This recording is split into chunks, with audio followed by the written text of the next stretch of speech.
Debt, fear, relationships, the children, your health, work. When you want to give up and you need courage to continue, take heart and stay tuned as RJ Jackson writes her signature message of hope on your heart. You don't have to live where you're dying, and you don't have to die where you're living. Like every show of Conversations on Courage, you'll be informed, inspired, and encouraged to find the courage you need to succeed at home, work, and in your business. Get your pen and paper. You'll want to take notes. And now, your host, RJ Jackson, the Courage Giver.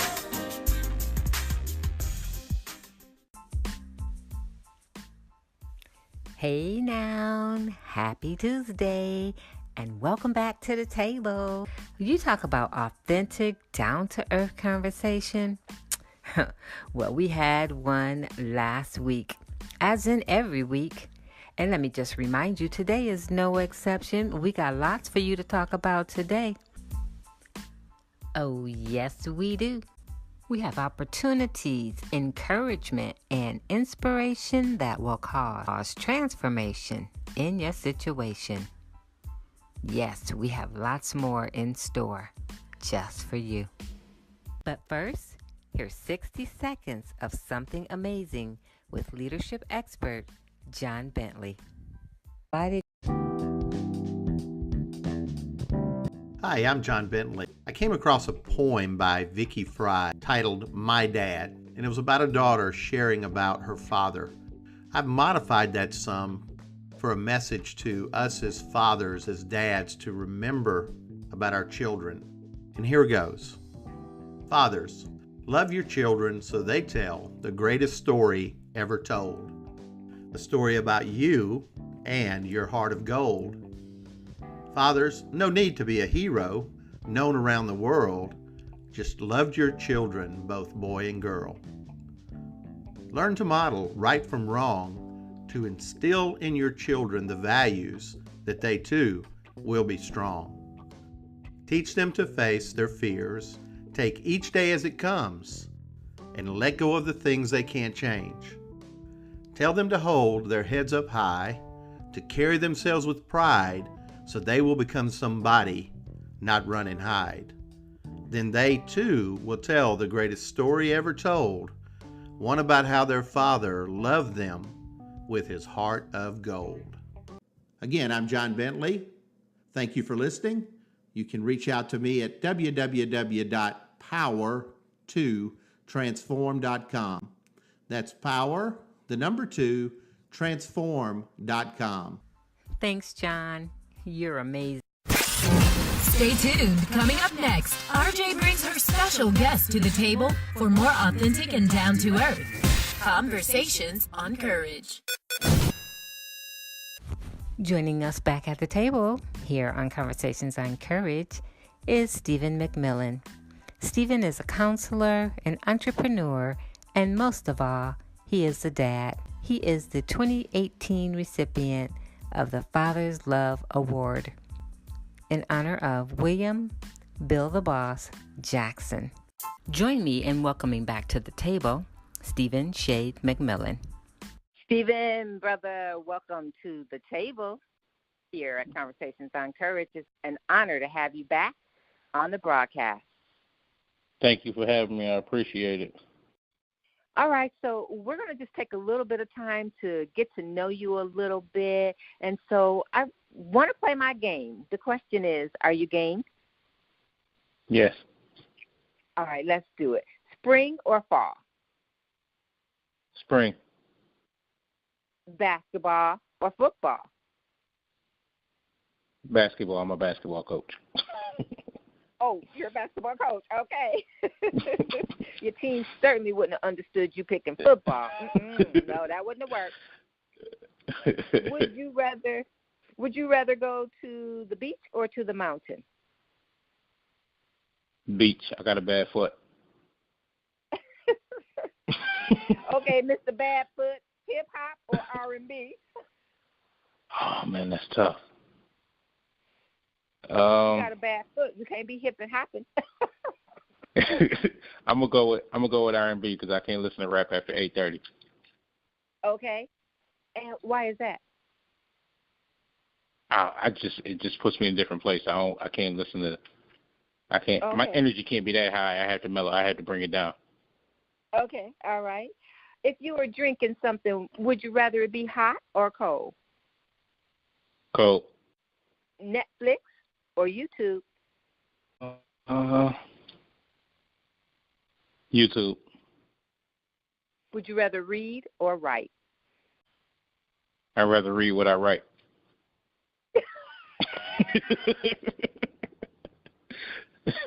Right on, brother. Right on.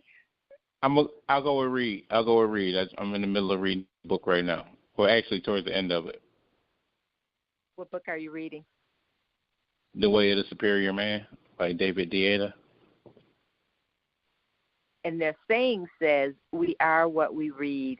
So you are here today to tell us the way of a man. So let's go ahead and get started with this conversation. So we had you here last year. We honored you as the first recipient of the Father's Love recipient 2018. As a dedicated dad, we honored you for being the head of your household, for paving the way, for being our unsung hero, and for being a man of integrity, influence, and impact, and representing William Bill the Boss Jackson.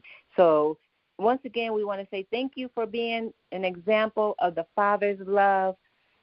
As a man, helping raising your son by co-parenting. So for those of our listeners who didn't catch our first broadcast with you, let's just rewind a little bit and give them just a little bit of the history. You had a son, and you weren't married, and you decided that it was important for you to be in your son's life. So tell us a little bit about the beginning part of your journey and what that was like in terms of being involved in your son's life, the struggles, the lessons you learned, and all that good stuff. Early on, when I first had Jermaine, Jermaine's my first child, but when I had Jermaine, it was a little rough because Jermaine was sick. He had severe breathing problems, so he was in and out of the hospital most of the first year with pneumonia in his lungs and different things like that. So him being in two homes, when we brought him back, he would still get sick, different temperatures, different germs, just the different environments weren't good for his health. But he did eventually build up some stamina. He's pretty healthy now, but that was one of the biggest hurdles with him being in two homes, both parents having to communicate, not being together, and still having to have that communication for Jermaine.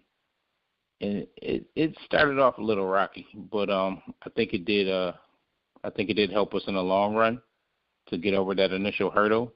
And I think the biggest part was just like I said, communication. We found a common ground, and Jermaine was pretty much that common ground. So we did get joint custody. He does stay in both homes, but it's better for him because like he has siblings at his mother's home, and he's the only child over here, so he kind of gets the best of both worlds, and he benefits from that from both environments. But the biggest thing, and I had spoke with somebody else about it, and they was like, oh well, you guys should try and work it out and things like that. And I explained to him that some people work better apart. Because if me and her were to raise Jermaine in the same environment, I don't think he would get the same love, and I don't think he would see the same love. Some people they don't bring out the best in each other in those environments. But the fact that he sees us come together and do different things, I think it's a little easier for him, and it's not toxic, and we don't have to try to fit it in.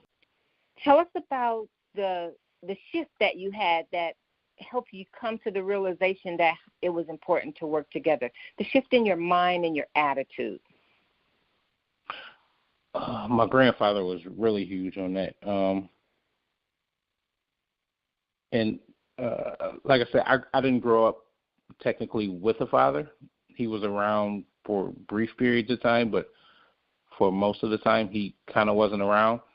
I didn't really have an idea of what I could or would do as a father. So it was more of a freestyle. But what I did know that I wanted to do was all the things that my father didn't do with me. That I knew I wanted to instill in him. So the basketball games, the baseball games, the bike rides, the dropping him off to school every day, all of those different things. From even every day we have to get up and we have to eat breakfast together because that sets the tone for the rest of the day. So before he leaves the home, I'm putting energy in him that he can give back to the rest of the world.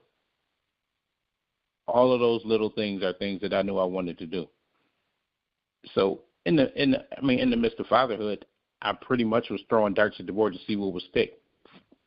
Some things stuck, some things didn't, but the things that stuck are now staples. And looking back on them, I understand where they came from. They were pretty much the same staples that my grandfather had, but I didn't realize I was utilizing those tools while I was using them. I had to go back and reflect and say, hey, this is something my grandfather did. This is something. So it's always important to not focus on what you didn't have and kind of focus on what you did have. So what I didn't have was a father. What I did have was a grandfather who instilled those same things in me, and now I can carry those on to my son. It's about leaving legacy. That's awesome. Give us an update. Everything's pretty good. Jermaine's 6. He'll be 7 in July. He's playing basketball. He was previously playing baseball, but he just lowered it to basketball and soccer, so he's pretty active. Mom has kind of taken a liking to some of the sports and some of the different things that he's into, so that's kind of help with their relationship moving forward. But Jermaine's pretty good. And having Jermaine, I decided after we had the conversation on the podcast that I didn't feel like I was doing enough. So I just recently started a business called Generation Rebels, which stands for Reteaching Education by Enhancing Life Skills, and that's it's a simulation for 13 to 22-year-olds. And I just decided that I was working and it wasn't enough. I didn't feel like I'd have anything to leave my son, so I want to be able to build something that I could leave him, so where he could come back and he could help young adults and help people somewhere down the line. So that's the latest thing that I've had going on. But other than that, it's pretty much been the same. We went on our yearly trip because, like I said before, I don't buy him Christmas. We only get 3 Christmas gifts, and we put the rest of the money up for a trip. So this year was we went on a cruise to the Bahamas. They had a Groupon for $200, so we took that opportunity. This was his first time out of the country, so he enjoyed that. And, this is 6 and 7. He's going to remember those memories more than he's going to remember those wrestlers that he breaks or throws somewhere. So. What tip or practical tool can you give to our listening audience who may be in a situation right now, co-parenting and struggling? What words of wisdom would you share with them? Communication will probably be one of the biggest things. You have to sit down and you have to figure out what it is that you want out of the relationship. Not just the relationship with the child, the relationship with the parent, because all of those relationships coincide, whether you're together or not. So you have to figure out what is it that I want to accomplish with my son, and how can she help, and how can he help? And then you have to work from there. That's the biggest thing. And I think that I finally got that. It took a while. It might have took about 2 years. Jermaine's 6 now, so I'd say the first 2 years I didn't understand what that meant. It was all about, this is what I want to do with my kid, and this is how it's going to be. And once I understood that there's another part to this, and me and her came together, it became a lot easier. So communicating what it is that both parents want to accomplish, not just what do I want to accomplish with my kid, or what does she want to accomplish? What can we accomplish together despite our situation? So was that an easy shift for you? Did you just go to her and say, hey, we're going to do it like this, or hey, I'm sorry for the way I've been doing it? What was that like, and how did she respond? It was gradual reflection. I think we both had to reflect. I think we both just kind of seen that a lot of things we did were immature and previously, and it wasn't necessarily all negative. I just think that me not knowing how to be a parent and thinking that it would just be easy, I had to get out of my own way. I kind of seen it, I want these things my way. I had to get out of my own way, and once I got out of my own way, I seen things differently. So it allowed me to understand different perspectives, which was her perspective. And I think that once she seen that I understood, it allowed her to accept different things that I wanted to accomplish, different things that I wanted to do. And it wasn't about, it wasn't about my kid, and it wasn't her about my kid. It was about our kid. Thinking of different, here's something that I heard you say prior to us getting started today while we were in our virtual green room. I heard you mention that you forgot to pick up his sister and you had to go back and pick her up. Now, that's different. So can you tell us a little bit about that? You also help with her children? Yeah, his sister's 10, and she hangs out with us. And her father had some car troubles earlier, so I had to go get her from her father's house. And my son goes over he stays at her father's house too every once in a while. So me and her father are pretty cool. So we kind of merge there too. But yeah, she spends the night. She hangs out here. She got about as much clothes as Jermaine does. And Jermaine usually goes over there. He was over there last weekend for a couple hours. So the dads collaborated on that one. Okay. How amazing is that? And there lies one of the reasons why we honor you as a man of integrity, influence, and impact. It takes an awesome man to help raise someone else's child, even though that child's father is still present in their life, and to work together and co-parent. That's amazing. What words of encouragement would you like to leave with our audience today? Not just fathers, just parents in particular. I've learned over time that the time is so important. The money, all of those other things, it does matter, but it doesn't have as big an impact as the time. Showing up at the game, showing up at the graduation, just letting them know have a nice day. All of those little things, the things that we think sometimes that kids don't pay attention to, are some of the biggest contributing factors to a kid's self-esteem. So just focus on the time and all of those small things, the time, the compliments, the positive reinforcements, all of those things. And thinking of time, thank you for spending time with us today to remind us that co-parenting is important and being the example of the Father's love. Thank you for having me. I appreciate it. Hi, this is Miriam Ali, and you're listening to Conversations on Courage with your host, R.J. Jackson, the Courage Giver. I'm always honored to honor our fathers. On behalf of my father, in his memory, for his legacy, Stephen, we honor you. We have amazing fathers that we're going to honor this year. As I remember my dad. You see, my dad didn't tell me how to live. He lived. And then he let me watch him do just that. He showed me by example what this thing called life was really all about. And one thing he said for sure, when I asked him, as he was living out his last days, what's the one thing, Dad, you want us to continue to do? And he said, love God and take care of the family. And so I am honored to honor men who do just that. And if you're a dad doing all you can, we just salute you today and we say thank you. Continue to be the father that your children look up to, so that no matter how tall you grow, they can always see hope. And remember, it's the courage to raise a child that makes you a father. And as I honor my dad in his memory, I know that those we love don't go away.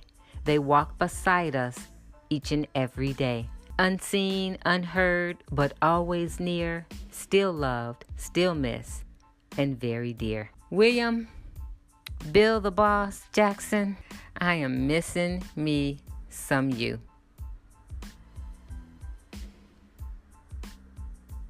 But as I celebrate you, it gives me great privilege to honor Ryan Osbrink and Stephen Dixon as the 2019 recipient of the Father's Love Award, honoring William Bill the Boss Jackson.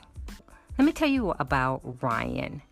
Ryan is a seasoned small business and marketing professional with over 20 years of experience in leadership, management, business development, and marketing design. He is currently a Chick-fil-A franchise owner. More importantly, Ryan is a husband and a father who exemplifies the characteristics of William Jackson, believing that both God and family are important. I caught up with Ryan, and here's what he had to say about fatherhood. As a father, my number one job is making sure that my children have a relationship with the Lord. Ryan, it is my privilege and my pleasure to honor you as the 2019 recipient of the Father's Love. This is Angela Holmes, and I'd like to say congratulations to Ryan Osbrink for being one of the 2019 recipients of the Father's Love Award in honor of my great-grandfather, William Jackson.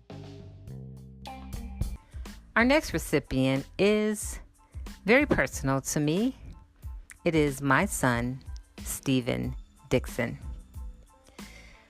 I just get so much joy watching Stephen love his son the way he does. I remember a couple of years ago, I asked Stephen as we sat at the breakfast table, what are your goals for this year? And he said, to be the best father to my son possible. He proceeded to say, that's just not my goal for this year, Mom. That's my goal for life. And to watch him love on his son the way he does gives me great joy. And I am honored to honor him as the 2019 recipient of the Father's Love Award in honor of his grandfather, William Bill the Boss Jackson. Congratulations, Stephen. We honor you today. Hi, everybody. This is Steve Mcmillon, the 2018 winner of the Father's Love Award. I'd like to personally congratulate my cousin, Stephen Dixon, who is one of the 2019 winners of the Father's Love Award. We appreciate you. Thank you all, fathers, for carrying along the legacy. It's a tall task, but I know everybody's up for it, and I appreciate everything that you do for fathers, and I'm sure the world appreciates everything that you do. Congratulations. Now, I know a lot of people, they honor people and they put on these elaborate events and say, oh, you have to come, you have to buy a ticket, you have to sell a table of 10. You know, they have all these stipulations, but I just want you to know I'm honoring these men because they have already paved the way. They have already shown us that they are men of integrity, influence, and impact. And so it's okay if they're not here on the broadcast. We're not having a banquet. We just want them to know that their living and their works, they're not in vain. So would you take a moment and just join me in celebrating our recipients for 2019, Stephen Dixon and Ryan Osbrink. Congratulations to you both. Continue to represent the Father by showing the Father's love.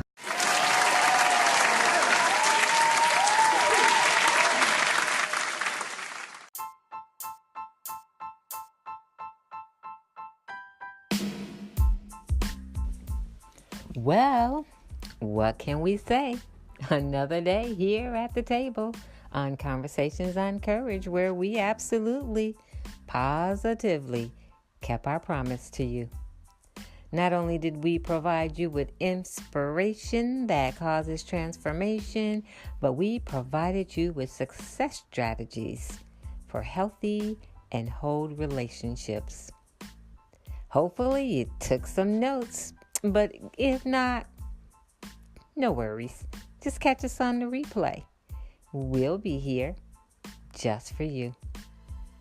I'm RJ Jackson, the Courage Giver. It's been a pleasure to be your host and introduce you to our featured guest today.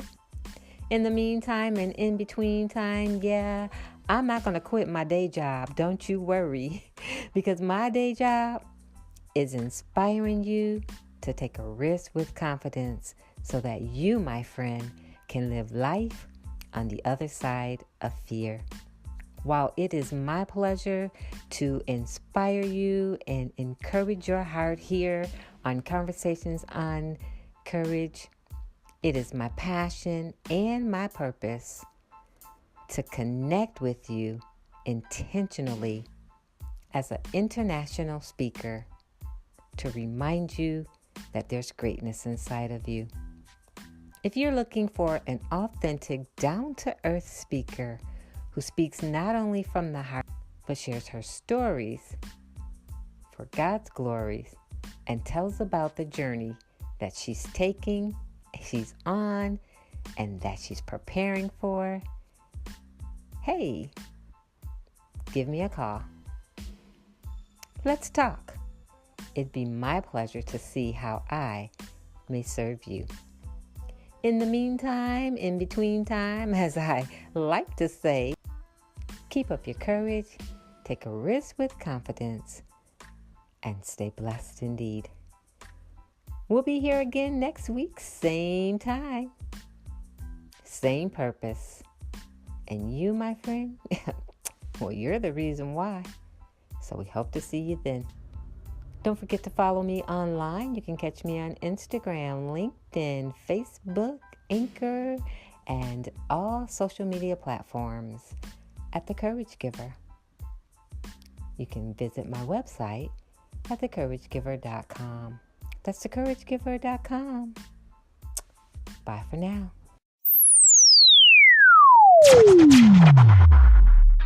Thank you for joining us for Conversations on Courage.